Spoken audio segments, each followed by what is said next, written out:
आज की इस अपार भीड़ में उपस्थित सतगुरु जी की प्यारी साध संगत जी, आपको देखते ही सबका दिल खुशियों से भर जाता है। अपने मुर्शिद की याद में हर आदमी तन मन धन अर्पण करते हुए और पूरी रात का इस मजलिस में आनंद लेते हुए, कोई भी जीव ऐसा नहीं है जिसको नींद या आलस्य सता रहा हो। सब बड़ा ही उत्सुकता के साथ एक टक लगाए सारी साध संगत को सुन रहे हैं। संगत का मजा ही कुछ अलग है।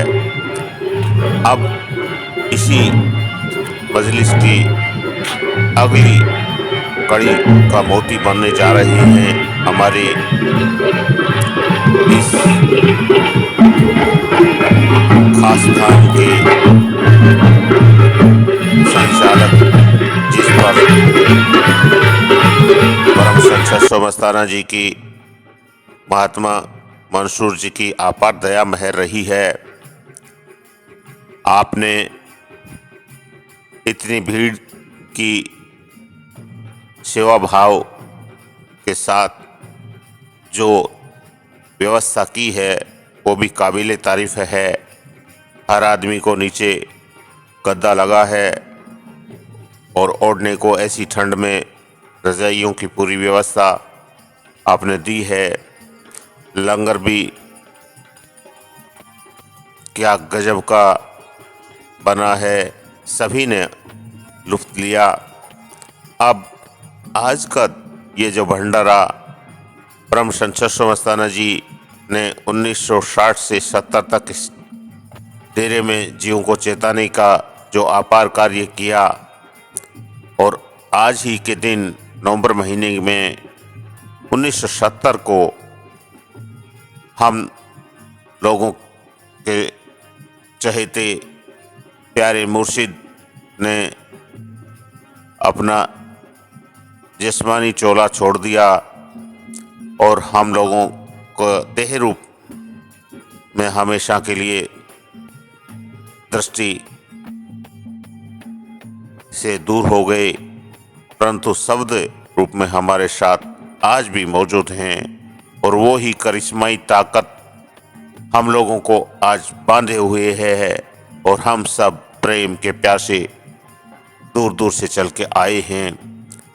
तो सत्सो मस्ताना जी का जो वाकया चोला छोड़ते समय का हुआ, उस चीज़ को हमारे डेरा संचालक जी बहुत ही सधे हुए शब्दों में कुछ वर्णन करने जा रहे हैं और अपना शब्द की प्रस्तुति देने जा रहे हैं।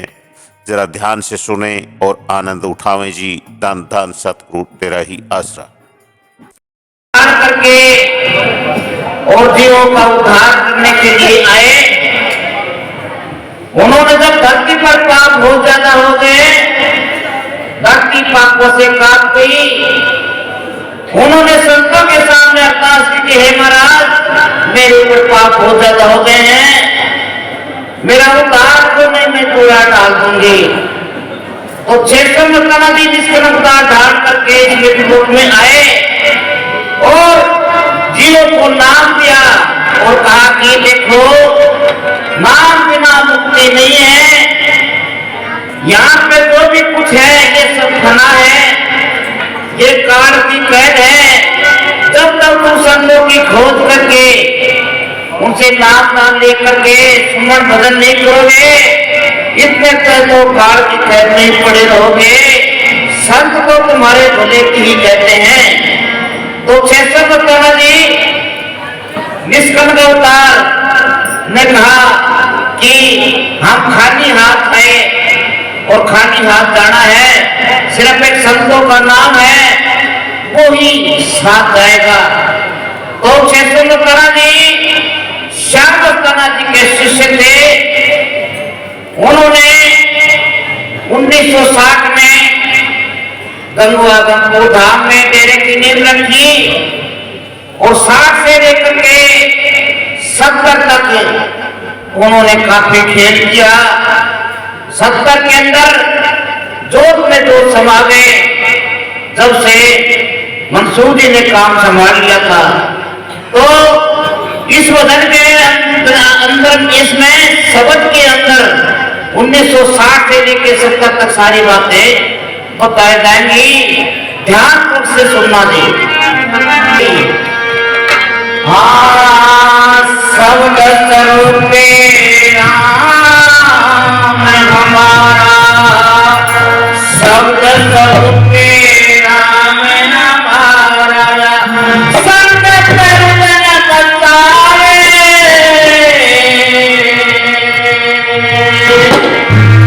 3 साल हम कैसे काटे नहीं समझ में आवे।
बताया गया कि करने पर पाप हो जाता हो गए।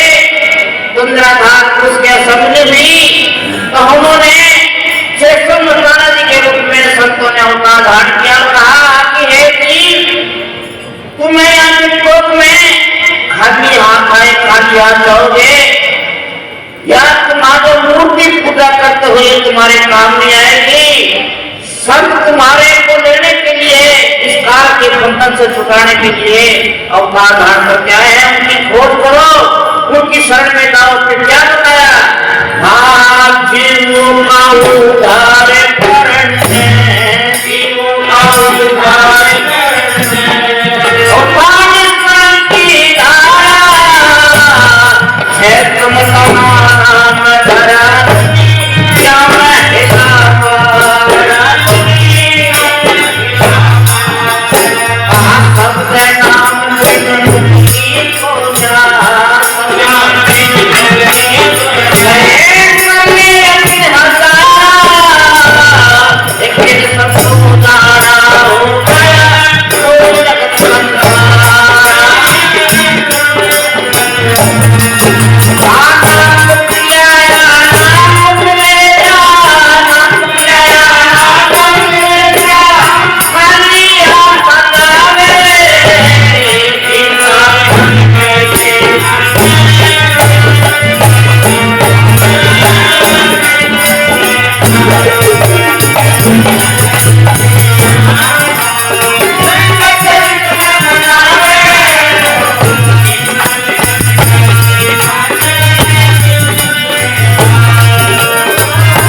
सच्चा सौदा लेना खोल करके मूर्तियों को पढ़ा रहे थे।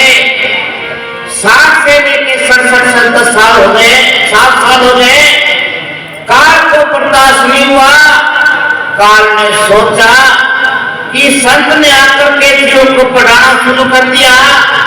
ये दिन से नाम दान लेकर के अपनी नानी लोग चले जाएंगे और तेरी दिलों की ढह जाएगी। तो काल ने क्या किया, क्यों ना उस संत को गिराया जाए। ये बहुत सुना है, संत दाता होते हैं। तो काल किसी न मनुष्य के झोले में बैठ के 1967 के अंदर डेरे के अंदर आया और कहने लगे महाराज, उसका नाम रामरतन सेठ था। कहने लगे महाराज, मैं आपका सेवक बनने के लिए आया हूं। उसने 600 मकाने जी ने समझ लिया ये तो काल संतों को गिराने के लिए आया है।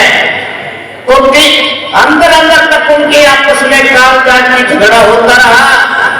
जो उस काल ने चीजें मांगी वो 600 मकाना जी को दी। फिर क्या बताते हैं, महानवंबर 1967 महानवंबर 1967 कतल किया भारी कालबनी से बड़ी लड़ाई तब समझ कटाई।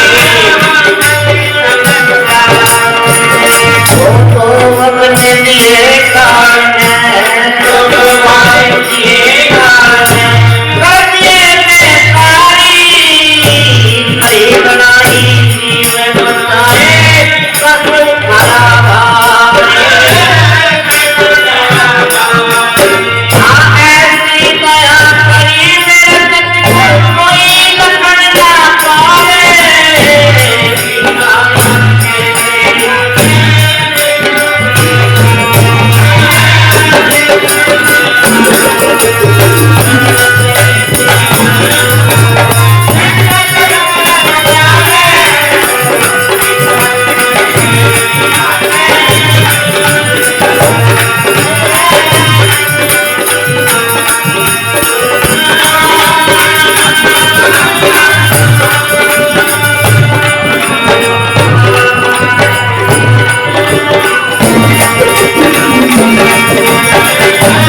गुफा चाहिए भजन करने के लिए।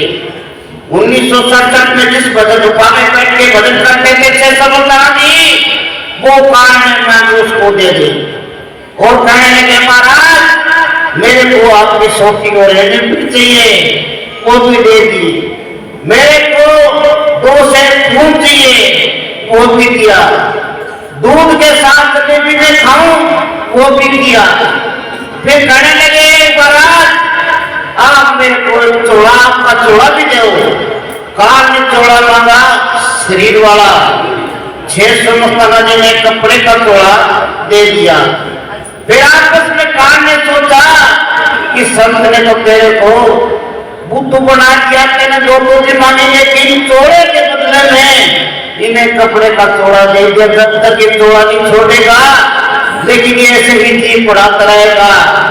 तो 1970 के अंदर 600 मकाना जी ने क्या किया, नवंबर के पहले सेशन में संगत के सामने मंसूर जी को बैठा कहा कि मंसूर जी हम इतनी रात करवाने के लिए जा रहे हैं, ये डेरे की चाबी पकड़ो और आप संतो बहु का मानना, आई शासन की सेवा करना, इसमें भी तुम्हारी भलाई है। हम दिल्ली इलाज करवाने के लिए जा रहे हैं। तो 7 तारीख को 600 मकाना जी दिल्ली के क्या बताते हैं, महानवंबर 7 नवंबर 1970 7 नवंबर दिल्ली की खड़ी तैयारी पंचायत कराने का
6 समताना जी ने काल खोटी थी, उसी दिन से 6 समताना जी गुफा के अंदर नहीं रहे, धोने वाले कमरे में आसन लगाया। और तो आज ये छतरी की 4 मंजिल बिल्डिंग बनी हुई है, इसकी चढ़ाई चालू की और उसमें अगर मानव संजय ने पूरा नक्शा बनाने का सोची तो काल ने सोचा कि ये तो तेरे से ऊपर गया, ये चोला नहीं छोड़ेगा, कहने लगा हे महाराज आप बिना की मत पढ़ाओ, मेरी दिलों की ढह जाएगी। कहने लगे नहीं, हम तो अनामी बढ़ाएंगे, हम जीवों को पढ़ाने के लिए आए हैं।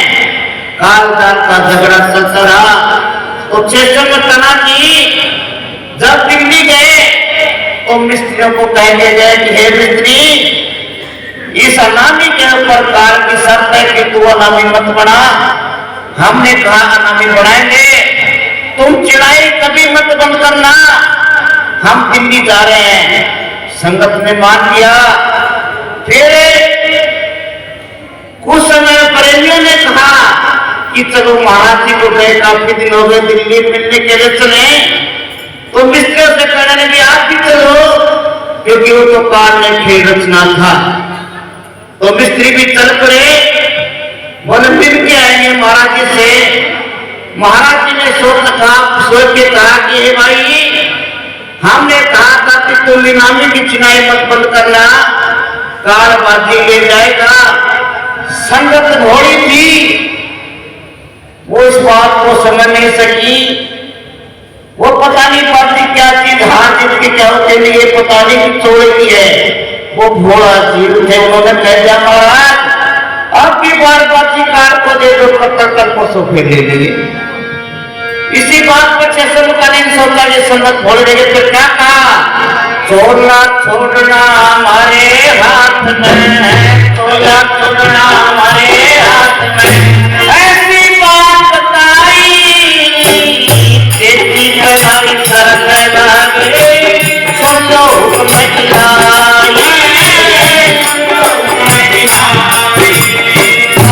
नवंबर संगत देगी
थोड़ी थी। और 6 समताना जी ने जब काल बाजी ले गए, इनामी की चिनाई बंद की, तो संगत के घर को 6 समताना जी ने उसी टाइम थोड़ा छोड़ दिया। चौक पे तो समा गए। उसी दिन से लेकर के आज तक हमें भंडारा कंटिन्यू मना रहे हैं। वाह जी चरणदास जी, आपने अपने व्याख्यान प्रचार में और शब्द में सारी संगत को ऐसे हृदय विदारक और ऐसा गमगीन माहौल पैदा कर दिया कि हर इंसान का दिल अंदर से अपने मुर्शिद के प्रति तड़प पैदा की और मुर्शिद की विरह में सारी संगत का हृदय अंदर से दुखी होकर रोने को बाध्य हो गया है। शब्द के बोल ही कुछ ऐसे आपने गजब के पेश किए कि कोई भी आदमी अपने मुर्शिद के उस हृदय विदारक शब्दों को सुनकर अंदर से दुखी हुए बिना नहीं रह सकता, क्योंकि वो महान परम शांत निष्कलंक अवतार शाह मस्ताना जी के बख्शे हुए 6 गुनी बड़ी ताकत आई और उसने क्या क्या खेल खिलाए, जिन्होंने उनका संग किया वो सब जानते हैं। लेकिन उस समय की बातें इस जीव से, इस मुख से और कुछ शब्दों से वर्णन किया जाना शायद मुमकिन नहीं लगता, क्योंकि वो चीज़ें तो सिर्फ अनुभव करने की थी, किसी को उस जुबान से बताया नहीं जा सकता। वो दीदार, वो रूहानी ताकत जिसका वर्णन इस जिह्वा से नहीं किया जा सकता, और वो चीज़, वो एक अनमोल वस्तु हमारे सामने आज नहीं है। और युवा पीढ़ी जब उनके बारे में सुनती है तो उनका भी दिल करता है कि काश हम भी उस समय पैदा हो जाते तो उस ज्योत के दर्शन करते। लेकिन हर चीज़ हर इंसान को नहीं मिल सकती, अपना अपना भाग्य होता है। काल ने उस शब्द के ढोल बजाने वाले अनामी देश के वासी मुक्तिदाता परम संत छसो मस्ताना जी ने जो शब्द का ढोल बजाया और जो निष्कलंक बाना धारण किया, तो काल से बर्दाश्त नहीं हुआ और काल को लगा कि कहीं मेरी त्रिलोकी तो नहीं रह जाएगी। उन्होंने अपने को बचाने के लिए परम संत छसो मस्ताना जी से जो जो कुछ मांगा लेने की कोशिश की, और छसो मस्ताना जी ने सब कुछ उसको लौटा दिया। लेकिन आखिर में काल तंग आ गया और सोचा यह तो मेरे रास्ते से हट नहीं सकते, तो उन्होंने सत्संग बंद करने का आखिरी शर्त रख दी। छसो मस्ताना जी को मंजूर नहीं था, सत्संग कभी बंद हो नहीं सकता, संतों का सत्संग कभी बंद हो नहीं सकता, इस डेरे का, इस धाम का सत्संग कभी बंद होना मंजूर नहीं था। तो उस सत्संग को चालू रखते हुए आप और हम जिस मंजलिस पे आज बैठे हैं, इसके लिए उन्होंने अपनी देह की कुर्बानी दे दी और कहा, ले भाई ये देह तुमने शर्त रखी कि या तो देह दे दे या सत्संग बंद कर दे। छसो मस्ताना जी ने कहा कि ये देह तो तेरी है, तू रख, सत्संग कभी बंद नहीं हो सकता, ये ज्योत तो अमर ज्योत चलती रहेगी। और प्रेमी डेरा संचालक श्रीमान चरणदास जी ने इस प्रचार को बखूबी कितने ढंग से पेश किया और शब्द को गाया कि संगत रुदन मचावे। तो संगत तो अपने प्यारे मुर्शिद की याद में रुदन ही मचा सकती है और क्या कर सकती है। ऐसी ताकत इस संसार में, इस त्रिलोकी में उस अनामी देश से आकर के हम जैसे जीवों को जो चेताने का काम किया, शायद ही उसका उदाहरण मिलना बहुत भारी चीज़ है। और हम भाग्यशाली हैं कि हम आज उसी मजलिस में उनकी याद में बैठे हैं और वो देह, वो वरदान भरा कल्प वृक्ष से हमको मिला था और आज भी मेहर उनकी काम कर रही है, उनकी ज्योत सबके कण कण में प्रकट है। तो प्यारे सज्जनों, हम अगले प्रस्तुति के लिए भी तैयार रहे हैं और चरणदास जी आगे भी हमको समझाते रहेंगे। धन धन सतगुरु तेरा ही आश्रम।